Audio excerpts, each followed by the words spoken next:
will be checking in next with our Africa Hub, and today we will have Dr. Rosilla Adhiambo. She is the Program Manager of Environment and Monitoring and Evaluation for the African Council of Religious Leaders, Religions for Peace, and she is coming to us from Nairobi, Kenya. Welcome.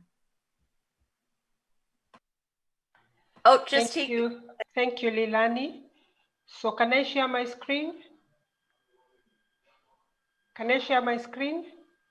Yes, go ahead. Thank you.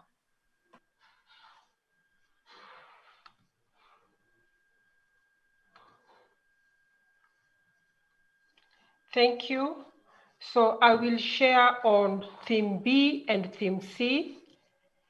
I'd like to begin by stating that African Council for Religious Leaders, Religions for Peace, has been very pleased to be able to organize the Africa Hub on behalf of the co-organizer of Faith for Nature, Iceland government, UNEP, and its interfaith partners, Religions for Peace and National Religious Partnership for the Environment.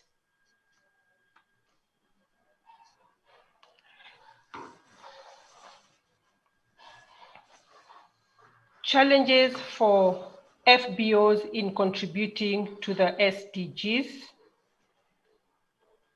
The participants approached it from the point of whether SDGs speak in the language and terminology that faith actors speak. And these were the points that we were able to put to share. Lack of a database of faith actors. Africa needs to develop a database to connect all faiths and team up to engage through a common goal and approach, such as Faith for Earth Coalition to protect the earth and accelerate realization of the SDGs. Involve the communities using a bottom-up approach and integrate religious language into the language of the SDGs. Lack of education of communities on SDGs by FBOs to generate interest from the communities from that level. Lack of monitoring and evaluation in the FBO programs to track whether interventions are meeting the SDGs.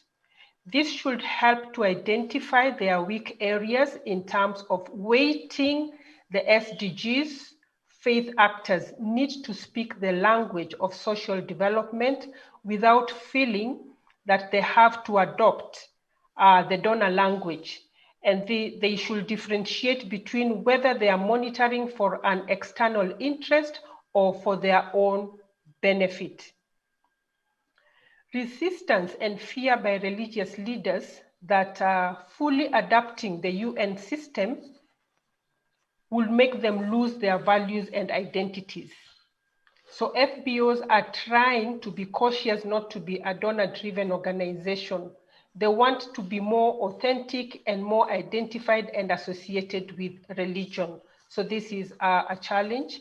And lastly, in that section is lack of multi-faith toolkit for all faith actors to further learn about one another and have a common approach.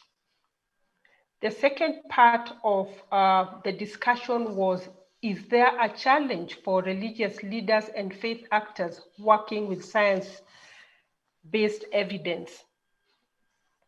All participants acknowledge that a lot of religious traditions are learned from the current scientific trends and information. The point under that is that the best use of science is in religion. There is no contradiction between science and religion.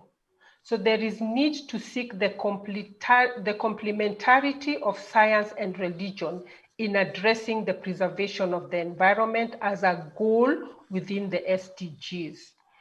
Religion looks at motivation and incentives of our actions, and their purity proceeds to science for knowledge on relationship and support, such as fractionating a set of biologically and psychologically cogent traits to reveal the cognitive foundations that shape and constrain relevant variants. The second point is lack of solid partnership between FBOs and science-based organizations to bridge the gap and work together on religious scriptures in regard to the religious ecologies and religious ecumenicalism to incorporate spiritual ethics in approaching climate change. How do faith actors ensure our work with multilaterals are value-based? SDGs are not a new concept to faith actors. In fact, they are actually intertwined with faith scriptures, but they need experts to work with them and sieve out the values. Provide practical resources to implement the SDGs as is appropriate and using and simplified materials, for example, the IEC materials. The concern on the flexibility of multilateral organizations to absorb the tools and materials of FBOs into their own materials. Today, we were able to discuss theme C. As I finish, the way forward for FBOs to work on SDGs. Have recurring discussions and cooperate and collaborate with governments, international organizations, UNEP to ensure delivery of the SDGs.